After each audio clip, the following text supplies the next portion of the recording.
Hello दोस्तों, स्वागत है आपका कॉमन बैंकर चैनल पे। आज हम लोग बात करेंगे liberalise remittance scheme LRS scheme का। इसका शुरुआत LRS स्कीम का शुरुआत 2004 में हुआ था। उस समय डिफरेंट स्लैब दिए गए थे, डिफरेंट USD डॉलर दिया गया था, एक लिमिट जो कि जितना अमाउंट आप बाहर भेज सकते थे इस लिबरलाइज स्कीम के तहत। आज वर्तमान समय में यह $2.5 लाख है, मतलब $2.5 लाख, 2.5 लाख USD इक्विवेलेंट। ये आज के समय में कोई भी रेसिडेंट इंडिविजुअल डिफरेंट पर्पस के लिए, वह करंट अकाउंट ट्रांजैक्शंस भी हो सकता है या कैपिटल अकाउंट ट्रांजैक्शंस भी हो सकता है या दोनों का कॉम्बिनेशन, इसके अंतर्गत $2.5 लाख वह रेमिटेंस कर सकता है। यह फैसिलिटी रेसिडेंट इंडियन को दिया गया लिबरलाइज स्कीम, रेमिटेंस स्कीम के तहत। इसमें रिसेंट अपडेशन आया है और शुरू से अभी तक का सर्कुलर को कंपाइल करके मैं इस वीडियो में इसका जिक्र करना चाहूंगा। इस मेन स्कीम पे चलने से पहले कुछ टर्म्स को समझ लेना आवश्यक है, जैसे जिसका जिक्र इस स्कीम में आता है। सबसे पहला है रेसिडेंट इंडियन। रेसिडेंट इंडियन या रेसिडेंट इंडिविजुअल। रेसिडेंट इंडिविजुअल दोस्तों यह कौन से लोग होंगे? रेसिडेंट इंडिविजुअल वह व्यक्ति होगा जो पिछले फाइनेंशियल ईयर में, फाइनेंशियल ईयर मतलब 1 अप्रैल से लेके 31 मार्च तक, जो पिछले प्रीसीडिंग फाइनेंशियल ईयर में 182 दिन या उससे ज्यादा दिन इंडिया में अगर रहा है तो वह रेसिडेंट इंडियन कहलाएगा। लेकिन इस कैटेगरी में कौन कौन सा लोग नहीं आएंगे? अगर कोई भी व्यक्ति इंडियन सिटीजन अगर for the purpose of employment बाहर चला गया हो तो वो रेसिडेंट इंडियन की कैटेगरी से बाहर हो जाएगा, वह NRI में आ जाएगा। या कोई भी इंडिविजुअल अगर एजुकेशनल पर्पस से वह बाहर चला गया हो तो भी वह NRI में को क्वालिफाई करता है। तीसरा कैटेगरी है कि कोई भी व्यक्ति अनसर्टेन पीरियड के लिए अगर भारत से बाहर चला गया है तो वह नॉन रेसिडेंट इंडियन हो जाएगा। लेकिन लिबरलाइज रेमिटेंस स्कीम जो है दोस्तों, यह रेसिडेंट इंडिविजुअल के लिए ही केवल है। यह किसके लिए है? रेसिडेंट इंडिविजुअल के लिए। यह स्कीम किसके लिए है? रेसिडेंट इंडिविजुअल के लिए। ठीक है, यह स्कीम किसके लिए नहीं है? यह स्कीम रेसिडेंट इंडिविजुअल के अलावा कॉर्पोरेट, HUF, ट्रस्ट, ETC के लिए नहीं है। इस स्कीम के तहत कॉर्पोरेट, HUF, ट्रस्ट या इंडिविजुअल के अलावा कोई भी लिबरलाइज रेमिटेंस स्कीम के तहत फंड बाहर नहीं भेज सकता है। ठीक है, रेसिडेंट इंडियन का मतलब हम लोग समझ गए। रेसिडेंट इंडिविजुअल का मतलब समझ गए, वो सारे इंडिविजुअल जो कि पिछले प्रीसीडिंग फाइनेंशियल ईयर में, पिछले फाइनेंशियल ईयर में 182 और उससे ज्यादा दिन इंडिया में रहा है, एक्सेप्ट अगर कोई भी आदमी बाहर जॉब करने के लिए चला जाता है तो वह क्वालिफाई नहीं करेगा। अगर कोई आदमी एजुकेशनल पर्पस के लिए बाहर चला जाता है तो वह क्वालिफाई नहीं करेगा। और या कोई आदमी अनसर्टेन पीरियड के लिए चला जाता है इंडिया से बाहर तो वह क्वालिफाई नहीं करेगा। अब आ जाइए दोस्तों, इस जब ये सर्कुलर को या RBI के मास्टर डायरेक्शन को आप पढ़िएगा तो इसमें ऑथराइज्ड पर्सन का जिक्र किया हुआ है। Authorised person, authorised person, authorised person. Authorised person के बारे में समझिए। ऑथराइज्ड पर्सन दोस्तों RBI के द्वारा अप्रूव्ड वह इंडिविजुअल, फाइनेंशियल इंस्टीट्यूशन, बैंक, वह इंडिविजुअल, फाइनेंशियल इंस्टीट्यूशन और एनी कॉर्पोरेट बॉडी जो कि फॉरेन एक्सचेंज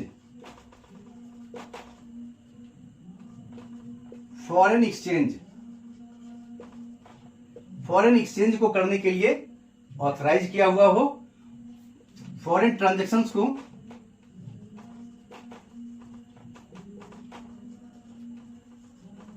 करने के लिए ऑथराइज हो, उसको ऑथराइज्ड पर्सन बोलते हैं। अब ये ऑथराइज्ड पर्सन में दोस्तों डिफरेंट कैटेगरीज हैं। ऑथराइज्ड पर्सन में कौन कौन से कैटेगरी हैं? ऑथराइज्ड पर्सन में कैटेगरीज हैं। पहला कैटेगरी है आपका AD, authorised dealer, like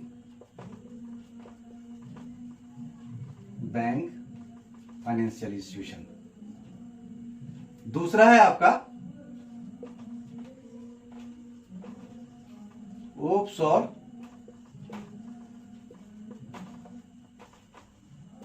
banking unit, और ये है मनी चेंजर। मनी चेंजर दोस्तों दो तरह का होता है, फुल फ्लेज मनी चेंजर और रेस्ट्रिक्टेड मनी चेंजर। अब इसको समझिए। एडी ऑथराइज डीलर, वो बैंक, फाइनेंशियल इंस्टीट्यूशंस जिसको कि आरबीआई ऑथराइज किए हुए हैं फॉरेन ट्रांजैक्शंस को डील करने के लिए, फॉरेन करेंसी को एक्सचेंज करने के लिए, ठीक है। ऑफशोर बैंकिंग दोस्तों, वो सारे बैंकिंग यूनिट जो कि एसईजेड में है, ये कहां होते हैं? स्पेशल इकोनॉमिक जोन में। वो सारा बैंकिंग यूनिट, ब्रांचेज, बैंक का ब्रांचेज, फाइनेंशियल इंस्टीट्यूशन का ब्रांचेज जो कि एसईजेड में हो, वो ऑफशोर बैंकिंग यूनिट होता है। वह बाय डिफॉल्ट आरबीआई के पॉलिसी के हिसाब से वह ऑथराइज पर्सन हो जाता है, यानी कि वह फॉरेन करेंसी में डील करने के लिए ऑथराइज होता है। अब आ जाइए, अगला पॉइंट है मनी चेंजर। मनी चेंजर जो है दो तरह का होता है, फुल फ्लेज मनी चेंजर और restricted money changer. Full fledge money changer मतलब वो मनी चेंजर जिसके ऊपर कोई रेस्ट्रिक्शंस नहीं हो किसी पर्टिकुलर अमाउंट को एक्सचेंज करने का या करेंसी को चेंज करने का, तो उसको बोलते हैं फुल फ्लेज मनी चेंजर। और रेस्ट्रिक्टेड मनी चेंजर जिसके ऊपर की रेस्ट्रिक्शंस होता है। फॉर एग्जांपल, जैसे आप जब कभी देखे होंगे कि जब कोई आदमी विदेश जाता है और यहाँ के जो डेबिट कार्ड को या क्रेडिट कार्ड को वह इंटरनेशनली एक्टिव जब कर लेता है, तो वहां जब बाहर वो विदेश में जाता है तो वहां के एटीएम से वह 10,000 इक्विवेलेंट डॉलर, 10,000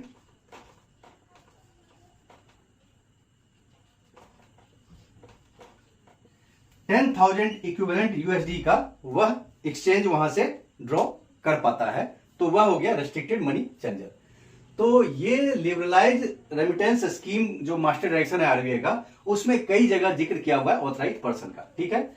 अब आ जाइए, जब पहला ही पॉइंट जो डिफिनेशन है लिबरलाइज रेमिटेंस स्कीम का, कि लिबरलाइज रेमिटेंस स्कीम के तहत resident individual capital account transaction के तहत या करंट अकाउंट ट्रांजैक्शन के तहत या कंबाइंडली 2.5 लाख डॉलर बाहर रेमिट कर सकता है डिफरेंट पर्पसेस के लिए। अब आ जाइए कि करंट अकाउंट ट्रांजैक्शन क्या होता है और कैपिटल अकाउंट ट्रांजैक्शन क्या होता है। अब इसको समझिए। कैपिटल अकाउंट ट्रांजैक्शन में दोस्तों, कैपिटल अकाउंट ट्रांजैक्शन में इसका बेसिक क्या है? Asset,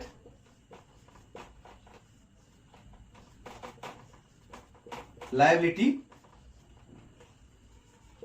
outside.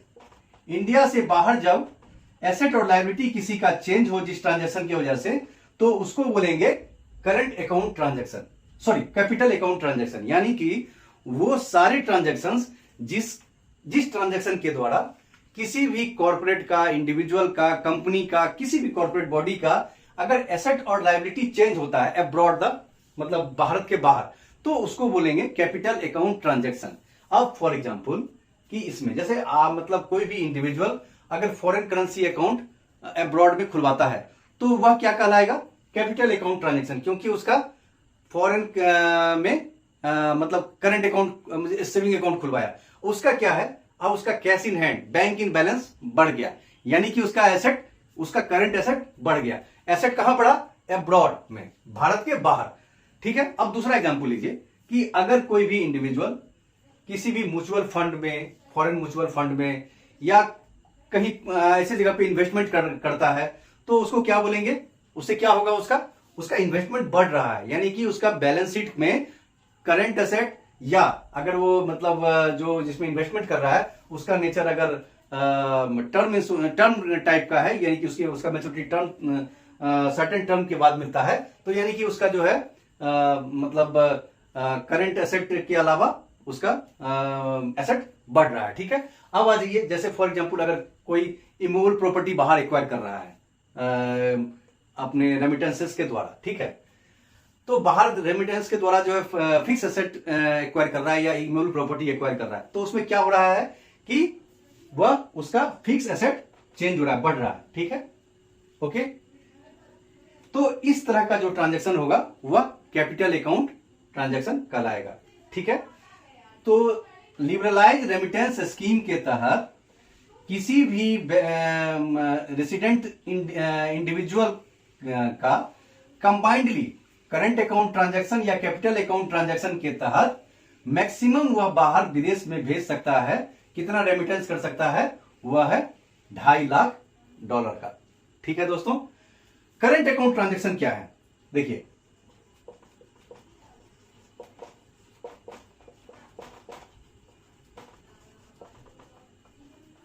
Current account transaction वैसा ट्रांजैक्शन जिससे कि एसेट और लायबिलिटी पे कोई फर्क नहीं पड़ता है। बाहर अब्रॉड, इंडिया के बाहर किसी भी इंडिविजुअल का, कॉर्पोरेट का, कंपनी का या किसी भी कॉर्पोरेट बॉडी का अगर उस ट्रांजैक्शन के बाद एसेट और लायबिलिटी नहीं बढ़ता है तो उसको बोलते हैं करंट अकाउंट ट्रांजैक्शन। जैसे फॉर एग्जांपल अगर आप बाहर विदेश घूमने के लिए जा रहे हैं, टूर के लिए जा रहे हैं, ठीक है, टूर के लिए जा रहे हैं और आपने पैसा खर्च किया, मतलब मान लीजिए जितना भी पैसा खर्च किया, तो उसमें क्या हुआ, आपका कोई एसेट या लायबिलिटी उसमें चेंजेस नहीं आ रहा है। ठीक है, बाहर के, विदेश के मतलब भारत के बाहर। और जैसे फॉर एग्जांपल अगर आप एजुकेशन के लिए अपने बच्चे को भेज रहे हैं बाहर और उनको उसको पैसा भेज रहे हैं, तो उसमें आपका मतलब भारत के बाहर एसेट या लायबिलिटी आपका चेंजेस नहीं आ रहा है। या आप कोई मेडिकल ट्रीटमेंट के लिए आप पैसा भेज रहे हैं, उसमें आपका क्या हो रहा है, पैसा आपने भेजा, आपका इंडिया के बाहर एसेट और लायबिलिटी में कोई चेंजेस नहीं आया। तो इस तरह का जो भी रेमिटेंसेस होगा उसको करंट अकाउंट ट्रांजैक्शंस बोलेंगे, जिसमें कि एसेट और लायबिलिटी पे कोई फर्क नहीं पड़ता है। कहां, इंडिया के बाहर। ठीक है, अब हम चलते हैं दोस्तों इस आरबीआई के मास्टर डायरेक्शंस के मेन सर्कुलर पे। सबसे पहले आ जाइए, जैसा कि हम लोग डिस्कस किए कि यह केवल इंडिविजुअल, यह केवल रेसिडेंट इंडिविजुअल के लिए यह फैसिलिटी है, कॉर्पोरेट के लिए नहीं है, कंपनी के लिए नहीं है, एचयूएफ के लिए नहीं है, ट्रस्ट के लिए नहीं है। ठीक है, इन सबों के लिए यह लिबरलाइज रेमिटेंस स्कीम नहीं है। ठीक है, अब आ जाइए अगले पॉइंट पे।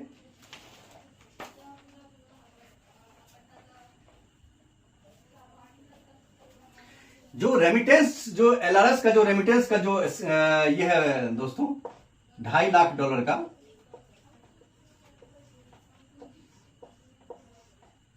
$2.5 लाख का जो एलआरएस का जो ये सीलिंग है, यह कंबाइंड होगा किसका, current account transaction, capital account transaction का। कितने समय में, फाइनेंशियल ईयर में, एक फाइनेंशियल ईयर में। ठीक है, कब से कब तक, अप्रैल टू मार्च। ठीक है दोस्तों, 31 मार्च, 1 अप्रैल से 31 मार्च। उसके बाद इसमें फैमिली का कंसेप्ट है दोस्तों, फैमिली का। ठीक है, यानी कि अगर कोई एक फैमिली है तो as a family, as a whole, capital account transactions में कुछ रिलैक्सेशन दिया गया है फैमिली में। उसमें क्या है, जैसे अगर कोई इंडिविजुअल, फैमिली में से इंडिविजुअल बाहर अगर कोई करंट अकाउंट कोई अपना फॉरेन करेंसी अकाउंट खुलवाता है बाहर, और उसकी वजह से जो रेमिटेंस करता है वह इस सीलिंग में फैमिली के रिस्पेक्ट में नहीं आएगा। लेकिन उसके अलावा सारे तरह के ट्रांजैक्शंस के लिए वो बता दिए कि मतलब एक तो या तो अगर फॉरेन करेंसी अकाउंट खुलवा रहा है तो, या ऑफशोर मतलब ये और कोई भी मतलब आउटसाइड किसकी मतलब फॉरेन म्यूचुअल फंड वगैरह में इन्वेस्टमेंट कर रहा है जहां की कैपिटल अकाउंट का ट्रांजैक्शन है, उसको छोड़ के बाकी सारे तरह के रेमिटेंसेस का सीलिंग $2.5 लाख है पर फैमिली, कंसोलिडेटेड। ठीक है, अब आ जाइए अगले पॉइंट पे। अब अगला पॉइंट है दोस्तों कि रेसिडेंट इंडिविजुअल किसी भी रेसिडेंट इंडिविजुअल को, एक रेसिडेंट इंडिविजुअल किसी दूसरे रेसिडेंट इंडिविजुअल को फॉरेन करेंसी में गिफ्ट नहीं दे सकता। फिर से रिपीट कर रहा हूं, एक रेसिडेंट इंडिविजुअल दूसरे रेसिडेंट इंडिविजुअल को फॉरेन करेंसी में गिफ्ट नहीं दे सकता है। ठीक है। अब आ जाइए दोस्तों कि ये जो है रेमिटेंस, आप देखिएगा फिर रेमिटेंस मार्जिन के लिए, अगर जो रेमिटेंस मार्जिन के लिए किया जाता है, remittance for margin,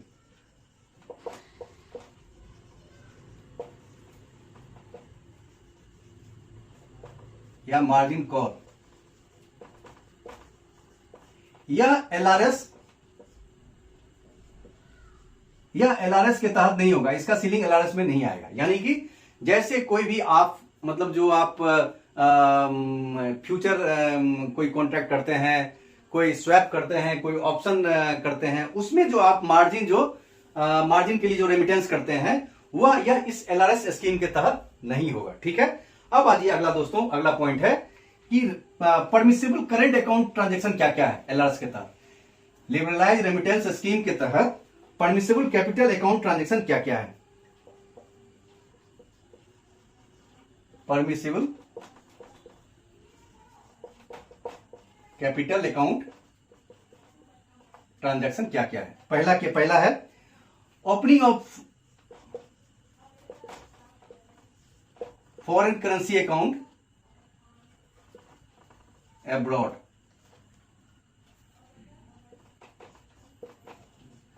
acquisition of immovable property या ओडीआई में या ओपीआई में, ओवरसीज पोर्टफोलियो इन्वेस्टमेंट में। ठीक है। जो कि फेमा 1999 के हिसाब से जो कंप्लाइंट होगा, ये सारे एक्टिविटी ये परमिसिबल होंगे। ठीक है। उसके बाद और क्या परमिसिबल है कैपिटल अकाउंट ट्रांजैक्शन में? एक्सटेंडिंग लोन,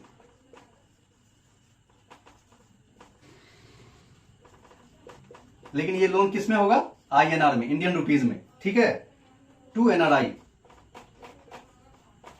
किसके द्वारा होगा? रिलेशन के द्वारा। ये भी परमिसिबल है। यानी कि कोई भी रेसिडेंट इंडिविजुअल अपने रिलेटिव को एनआरआई में लोन दे सकता है, दे तो सकता है, लेकिन उसका कुछ कुछ गाइडलाइन है। क्या गाइडलाइन है? सबसे पहला गाइडलाइन क्या है कि यह जो लोन देगा वह मिनिमम कितना होगा? वह मिनिमम 1 साल के लिए होना चाहिए। दूसरा चीज कि वह लोन हमेशा, एक तो पहला हो गया कि यह लोन जो है, जो एक्सटेंड करेगा मतलब एनआरआई को जो रिलेटिव जो लोन देगा वह एनआरआई मतलब इंडियन रुपीज में देगा। ठीक है। मिनिमम 1 साल के लिए होना चाहिए, 1 साल से कम पीरियड के लिए नहीं होना चाहिए। तीसरा बात कि इंटरेस्ट फ्री लोन होगा। ठीक है। चौथा बात कि उस पैसे का इस्तेमाल वह एनआरआई अपने बिजनेस के लिए कर सकता है, अपने पर्सनल यूज के लिए कर सकता है। कुछ कुछ काम का रिस्ट्रिक्शंस है, किसमें इस्तेमाल नहीं कर सकता है? वह उस पैसे का इस्तेमाल रियल एस्टेट में नहीं कर सकता है। वह रियल एस्टेट अगर कोई मतलब अगर रेसिडेंशियल डेवलपमेंट कर रहा है तो वह रियल एस्टेट नहीं, यानी कि कोई जमीन खरीद करके फिर बेचने का स्पेकुलेटिव पर्पस के लिए, उसके लिए वह इस्तेमाल नहीं कर सकता है। फिर एग्रीकल्चरल प्लांटेशन के लिए वह इस्तेमाल नहीं कर सकता है। ठीक है। इन सभी के लिए पैसा वह इस्तेमाल नहीं कर सकता है।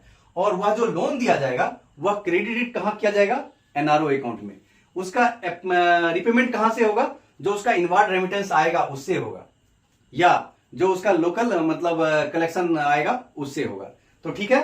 तो परमिसिबल कैपिटल अकाउंट ट्रांजैक्शन जो लिबरलाइज रेमिटेंस स्कीम के तहत ये तीन चीज का परमिशन दिया हुआ है। Opening of foreign currency account abroad, acquisition of immovable property, ODI, OPI, जो कि फेमा लॉ को कंप्लाई करता हुआ हो। उसके बाद extending loan in Indian rupees to NRI, ये मतलब रिलेटिव देंगे, और ये रिलेटिव का डिफिनीशन कहां से डिराइव होगा? ये डिराइव होगा कंपनी एक्ट 2013 से। ठीक है दोस्तों, ये हो गया। अब अगले पॉइंट पे हम लोग चलते हैं। कैपिटल अकाउंट ट्रांजैक्शन हम लोग समझ लिए। अब current account transaction liberalise scheme के तहत क्या क्या अलाउ होता है। ठीक है, अब आ जाइए पहला point, current account transaction.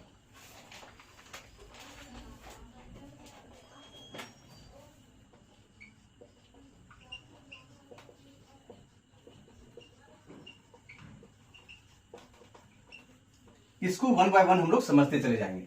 Mainly जो है बैंक के पास यही कैपिटल करंट अकाउंट ट्रांजैक्शन से रिलेटेड ही आता है। इसमें पहला पॉइंट है private visit.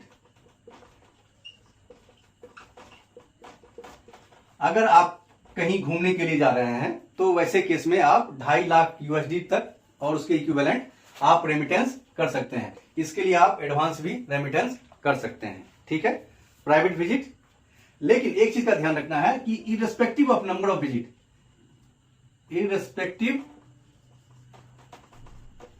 Of number of visit, यानी अगर साल में आप 10 बार विजिट पे जाते हैं उससे लेना देना नहीं है। एक फाइनेंशियल ईयर में आपका सीलिंग है 1.50 लाख USD। ठीक है, प्राइवेट विजिट हो गया दोस्तों। अब आ जाइए दोस्तों गिफ्ट। देखिए, इससे पहले हम लोग पढ़े थे कि एक रेसिडेंट इंडिविजुअल दूसरे रेसिडेंट इंडिविजुअल को फॉरेन करेंसी में गिफ्ट नहीं दे सकता है। ठीक है, ओके। लेकिन एक रेसिडेंट इंडिविजुअल अपने किसी भी बाहर में किसी भी रिलेटिव को या किसी भी ऑर्गेनाइजेशन को या किसी भी इंडिविजुअल को गिफ्ट दे सकता है। उसका सीलिंग भी क्या है? 2.5 लाख डॉलर है। ठीक है, अब आ जाइए डोनेशन। गिफ्ट डोनेशन के केस में भी वही चीज है।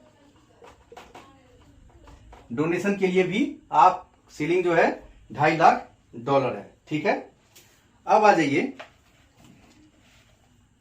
Medical treatment.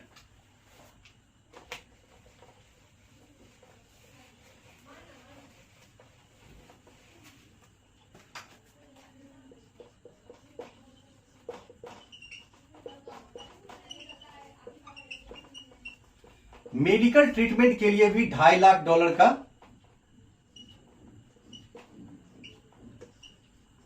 2.5 लाख डॉलर का प्रावधान है। लेकिन इसमें कुछ कुछ क्लॉज भी है। इसमें क्या क्लॉज है कि सबसे पहला तो है कि 2.5 लाख डॉलर रेमिटेंस करने के लिए आपको मतलब एस्टिमेट का प्री रिक्विजिट नहीं है। जैसे इसको समझिए कि जैसे कोई अगर आपका कस्टमर आता है और कहता है कि मुझे 2.5 लाख डॉलर भेजना है इलाज के लिए, अपने इलाज के लिए मैं जा रहा हूं, या किसी कोई मेरा वहां है उसका इलाज के लिए मेरे मतलब किसी रिलेटिव को भेज रहा है वो इलाज के लिए, अगर उसके लिए अगर वो 2.5 लाख डॉलर तक अगर भेजता है तो उसके लिए आप जो एस्टिमेट है उसको इंसिस्ट नहीं करेंगे। ठीक है, मतलब हॉस्पिटल से या डॉक्टर से वह एस्टिमेट के लिए इंसिस्ट नहीं करेंगे। ठीक है, अगर कोई आदमी बाहर गया घूमने के लिए, वहां बीमार पड़ गया अचानक, तो वैसे केस में भी अगर यहां से रेमिटेंस उसको किया जा रहा है तो 2.5 लाख डॉलर तक बिना प्रायर अप्रूवल का आप उसको पैसा भेज सकते हैं। इसके साथ एक और भी क्लाउज है कि अगर 2.5 लाख से ज्यादा पैसा भेजने का 2.5 लाख डॉलर से ज्यादा भेजने की आवश्यकता है, और तो उस केस में आप एस्टिमेट लेंगे। एस्टिमेट किससे लेंगे? एस्टिमेट लेंगे हॉस्पिटल से,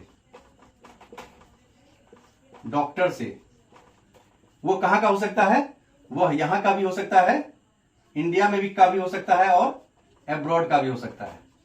जैसे फॉर एग्जांपल अगर इंडिया में इलाज चल रहा है और वह मतलब डॉक्टर को ऐसा लग रहा है कि इसका फर्दर जो है किसी पर्टिकुलर कंट्री में इलाज बेहतर है और उसका कॉस्ट लगभग 4 लाख डॉलर के आसपास आएगा, तो वैसे केस में इंडिया का जो हॉस्पिटल होगा या डॉक्टर होगा वह एस्टिमेट देगा, और उस एस्टिमेट के आधार पे आप फिर यहां एक पॉइंट है, इसको ध्यान से सुनिएगा। आप बिना प्रायर अप्रूवल का, जैसे 2.5 लाख से ऊपर का जब भी सीलिंग जब जाएगा तो प्रायर अप्रूवल आरबीआई का आवश्यक है। लेकिन 2 केस में प्रायर अप्रूवल आवश्यक नहीं है आरबीआई का। एक है मेडिकल ट्रीटमेंट और दूसरा है एजुकेशनल पर्पस। ठीक है, तो अगर वो आया कि $4 लाख का हमको आवश्यकता है, मतलब डॉक्टर का एस्टिमेट है, तो वैसे केस में आप उस एस्टिमेट को लेके बाकी रिक्विजिट पेपर को लेके A2 फॉर्म लेके उसको आप रेमिट कर सकते हैं। ठीक है।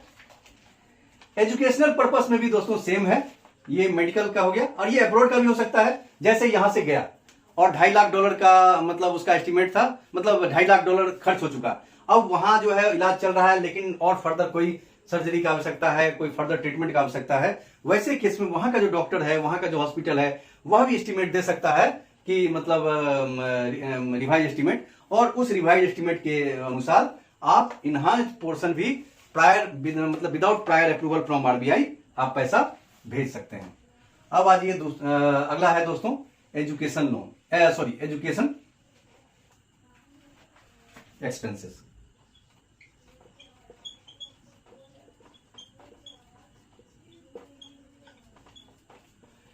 एजुकेशन एक्सपेंसेस के केस में भी दोस्तों $2.5 लाख है, सारे में $2.5 लाख है। ठीक है। अब इसमें जो है अगर आवश्यकता ज्यादा है तो वैसे केस में जो यूनिवर्सिटी का कॉलेज का डिमांड होगा, डिमांड लेटर होगा, जस्टिफिकेशन होगा, और उस जस्टिफिकेशन के हिसाब से आप इनहांस पोर्शन भी आप भेज सकते हैं, रेमिट कर सकते हैं without prior approval from RBI. ठीक है दोस्तों। अब आ जाइए अगले पॉइंट पे, ये मतलब आप उसके बाद आप जाइए, देखिए इमिग्रेशन पर्पस के लिए आप अगर कोई आदमी बाहर जा रहा है नौकरी पाने के लिए, तो वैसे केस में भी वो $2.5 लाख रेमिटेंस कर सकता है। ठीक है। उसके बाद वहां मतलब बिजनेस ट्रिप पे जा रहा है, वैसे केस में भी आप $2.5 लाख तक भेज सकता है। ठीक है। अब इसमें एक पॉइंट ध्यान आपको रखना है, एक पॉइंट क्या ध्यान रखना है कि कैपिटल अकाउंट ट्रांजैक्शन के लिए, कैपिटल अकाउंट ट्रांजैक्शन के लिए, कैपिटल अकाउंट ट्रांजैक्शन के लिए बैंक कभी लोन नहीं देती है, बैंक कभी लोन नहीं देती है। ठीक है। कैपिटल अकाउंट ट्रांजैक्शन के लिए बैंक कभी लोन नहीं देती है, करंट अकाउंट ट्रांजैक्शन के लिए दे सकती है। जैसे हम लोग, आप लोग कई सारे लोग देखते हैं कि जो विदेश में जो पढ़ने के लिए जा रहा है बच्चा, उसको हम लोग जो फाइनेंस करते हैं वो capital account sorry current account transaction ही है, तो उसको आप लोन करते हैं, तो करंट अकाउंट ट्रांजैक्शन के लिए आप उसको लोन कर ही रहे हैं। ठीक है। अब उसके बाद उसके आगे आइए कि एक चीज, जब भी रेमिटेंस हम लोग करते हैं तो बैंक को यह इंश्योर करना चाहिए कि FATF financial action task force, यह जो है एक एपेक्स बॉडी है जो नॉन कोऑपरेटिव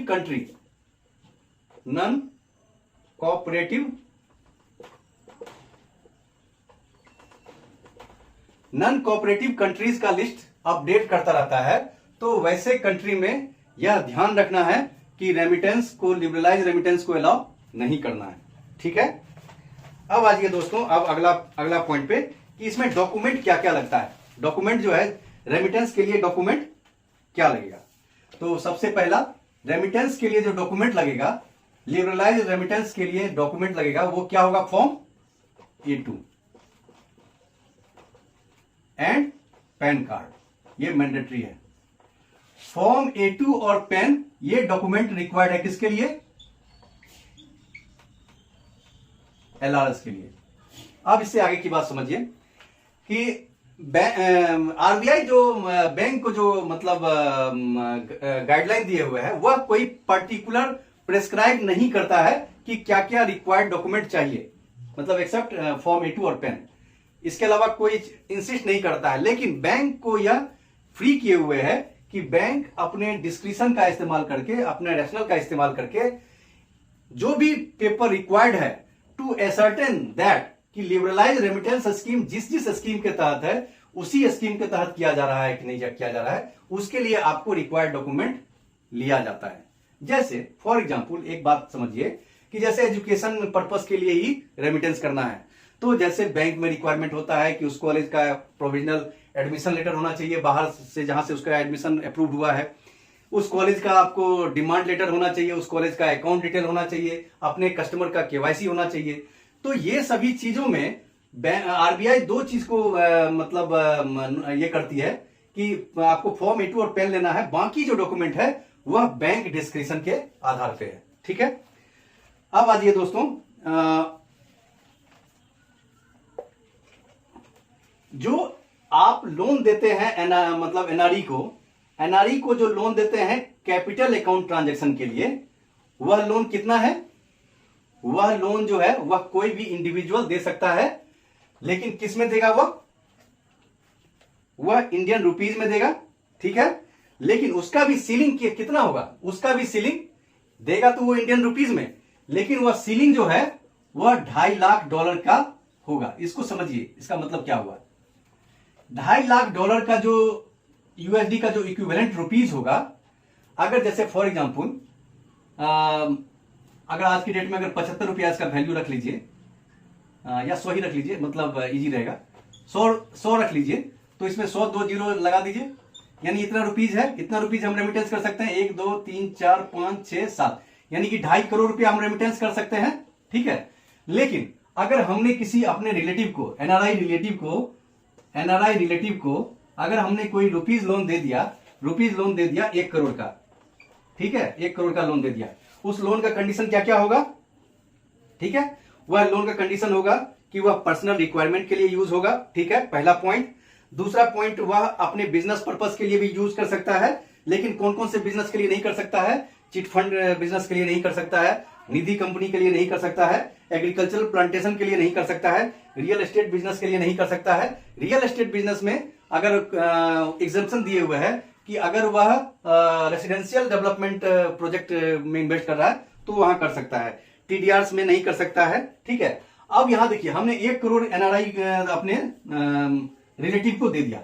अब हम जो रेमिटेंस करने के लिए बैंक के पास जाएंगे और कहेंगे कि मुझे विदेश घूमने के लिए जाना है और मुझे 2.5 करोड़ रुपया आप रिलीज कर दीजिए, क्योंकि आज की डेट में 100 रुपया अगर मान लीजिए, एक फॉर एग्जाम्पल 100 रुपये के हिसाब से 2.5 करोड़ रुपया बनता है, एक यूएसडी डॉलर का अगर 100 रुपया अगर है तो 2.5 करोड़ हमको रिलीज कर दिया, तो वैसे केस में बैंक रिलीज नहीं करेगी। आपने जो लोन दे रखा है एनआरआई को 1 करोड़ रुपया, यह इसमें से सीलिंग में से माइनस कर दिया जाएगा, यानी कि 1.5 करोड़ ही अब आप रेमिटेंस करवा सकते हैं। ठीक है, अब इसको फिर से समझिए कि जो एनआरआई को जो आप लोन देते हैं, जो उसका रिलेटिव लोन देता है, वह उस $2.5 लाख के ओवरऑल सीलिंग के भीतर ही होगा। ठीक है, अब दोस्तों अब एक छोटा सा पॉइंट है जो कि पिछले साल के इंटरनल प्रमोशनल एग्जामिनेशन में पूछा गया था कि इसका रिपोर्टिंग कहां होता है, मतलब एलआरएस का रिपोर्टिंग कहां होता है, A2 फॉर्म का रिपोर्टिंग कहां होता है। तो इसको आप याद रखिए, पहले ये था आर रिटर्न्स। ठीक है, अब ये इसको रिप्लेस कर दिया गया है और उसका नाम क्या है? Fetter, FETER। इसको याद रखिएगा, ये पिछले साल के सवाल में पूछा गया था, इंटरनल प्रमोशन टेस्ट में 4 to 5 वाले में भी पूछा गया था। तो मतलब एलआरएस का जो रिपोर्टिंग होगा वह कहां होगा? फेटर पे होगा। ठीक है, अब आइए दोस्तों सर्कुलर के अगले पार्ट पे कि सर्कुलर का अगला पार्ट में क्या है। ये हो गया आपका लिबरलाइज रेमिटेंस स्कीम का जो फीचर्स था वो था। अब अगला पार्ट है, अगला जो सेकेंड पार्ट है सर्कुलर का, उसमें ऑपरेशनल इंस्ट्रक्शन ऑथराइज पर्सन को दिया गया है। ऑपरेशनल इंस्ट्रक्शन किसने दिया है? आरबीआई ने। Operational instruction of RBI to AP. ठीक है, अब पॉइंट बाय पॉइंट चलते हैं, इसमें मतलब 13 पॉइंट है। पहला पॉइंट ये है कि जो आरबीआई का इंस्ट्रक्शन है कि जो एपी ऑथराइज पर्सन होगा, हम लोग जनरली बैंक है तो एडी होते हैं, तो एडी जो है वह इस लिबरलाइज रेमिटेंस स्कीम का और फेमा गाइडलाइन के बारीकी को समझेगा और उसको जो भी गवर्नमेंट का नोटिफिकेशन है उसको हमेशा अपडेट करेगा, मतलब स्टडी करेगा, उस प्रोविजन को हमेशा अपडेट करेगा, उसका कंप्लायंस करेगा। ठीक है, दूसरा है मतलब गाइडलाइन, मतलब ऑपरेशनल इंस्ट्रक्शन क्या है? आरबीआई जनरली जो है कोई भी डॉक्यूमेंट प्रेस्क्राइब नहीं करती है for the compliance of for the ascertaining proper LRS. ठीक है, जैसा हम लोग ने डिस्कस पहले किया, उसमें आपका A2 फॉर्म और पैन केवल वो कर रहा है। उसके अलावा जो डॉक्यूमेंट आपको प्रेस्क्राइब करना है बैंक को, वो खुद करना है। ठीक है, तो यह बैंक का डिस्क्रिप्शन है। आरबीआई कोई प्रेस्क्राइब नहीं करती है पर्टिकुलर सेट ऑफ डॉक्यूमेंट की किस पर्टिकुलर पर्पस के लालच के लिए क्या डॉक्यूमेंट चाहिए। यह बैंक को असर्टेन करना है कि यह इस पॉलिसी के तहत रेमिटेंस के लिए क्या क्या आवश्यक है। ठीक है, अब आ जाइए दोस्तों,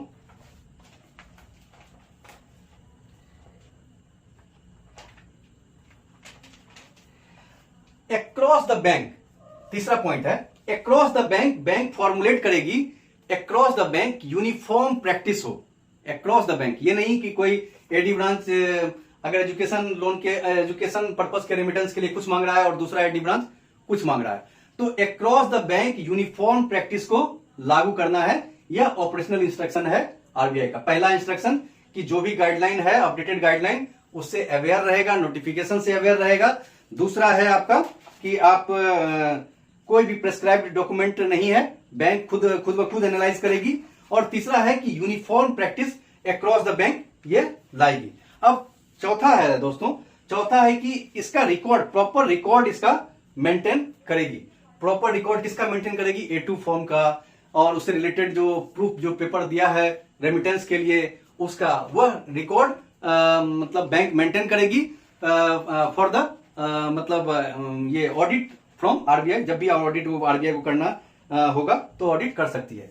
अब आ जाइए अगला पॉइंट कि आरबीआई जो है कभी भी टैक्स से रिलेटेड गाइडलाइन इशू नहीं करती है फॉरेन रेमिटेंस में।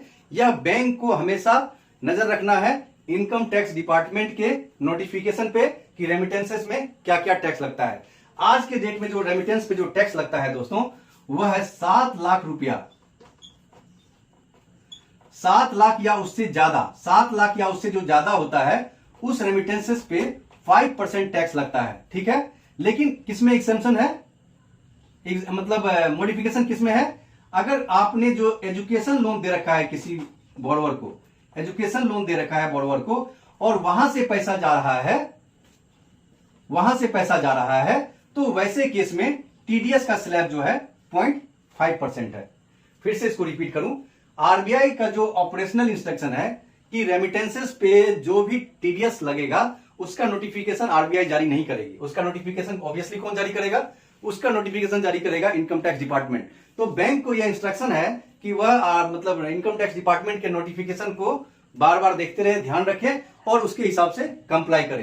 तो आज के डेट में जो गाइडलाइन है दोस्तों, कि यह 2021 में ही यह मतलब चेंज किया गया कि जो भी आउटसाइड रेमिटेंस होगा 7 लाख या उससे ज्यादा, तो उस पर टीडीएस कटेगा 5%। ठीक है, लेकिन एक में एक्सेप्शन दिया हुआ है।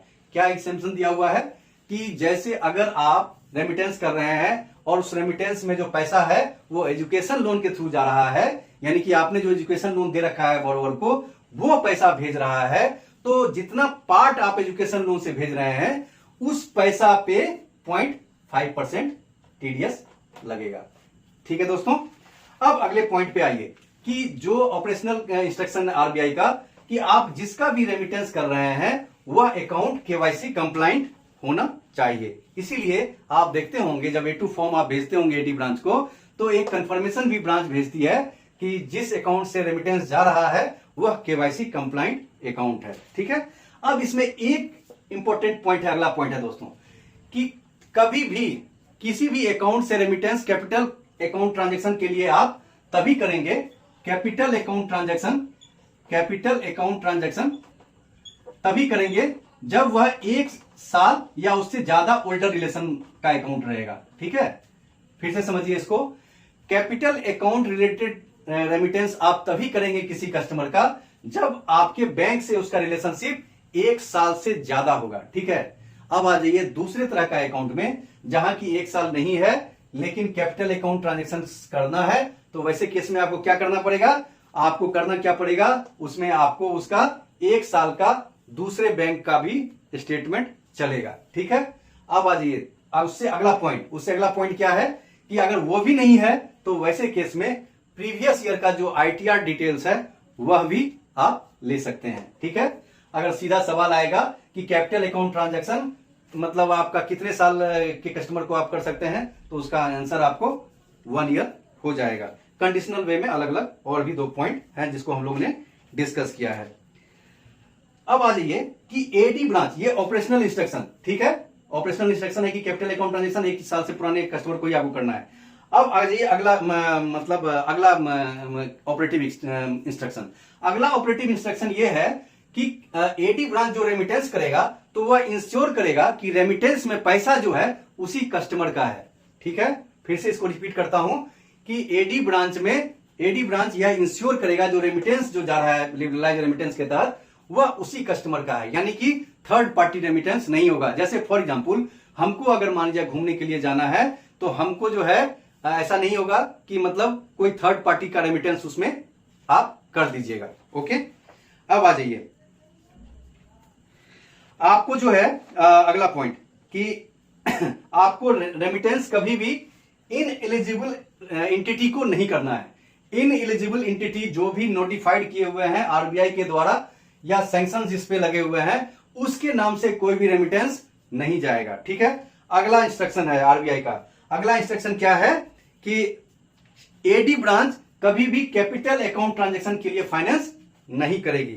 अगला इंस्ट्रक्शन, एडी जो है, एडी ब्रांच क्या करेगी कि मतलब record financial action task force, financial action task force, यह जो नॉन कोऑपरेटिव कंट्रीज का लिस्ट शेयर करता है वह लिस्ट हमेशा अपडेट रखना है और जब भी उस कंट्री में रेमिटेंस आएगा तो उसको नहीं अलाउ करना है।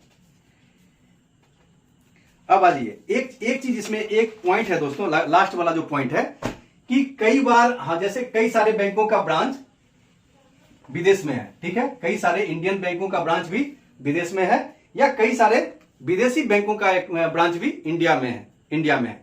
तो वैसे केस में कई बार क्या होता है विदेशी बैंक या इंडियन बैंक कस्टमर को एक डिपॉजिट स्कीम लेके आती है कि उसे विदेश में फंड को मेंटेन फॉरेन करेंसी में मेंटेन करके रखने के लिए वह एक स्कीम लेके आता है। इसमें रेस्ट्रिक्शंस किए हुए हैं आरबीआई क्या कि इस तरह का स्कीम्स लाने के लिए सबसे पहले आपको आरबीआई का अप्रूवल लेना पड़ेगा। मतलब ये फिर से इसको समझाता हूं अगर शॉर्ट में नहीं समझ पाए होंगे तो, कि लिबरलाइज रेमिटेंस स्कीम $2.5 लाख का है। अगर मोटा मोटी मान के चलिए कि 1,75,00,000 के आसपास आता है ये अमाउंट, तो 1,75,00,000 तो आप बाहर भेज ही सकते हैं कैपिटल अकाउंट के तहत भी और करंट अकाउंट ट्रांजेक्शन के तहत भी।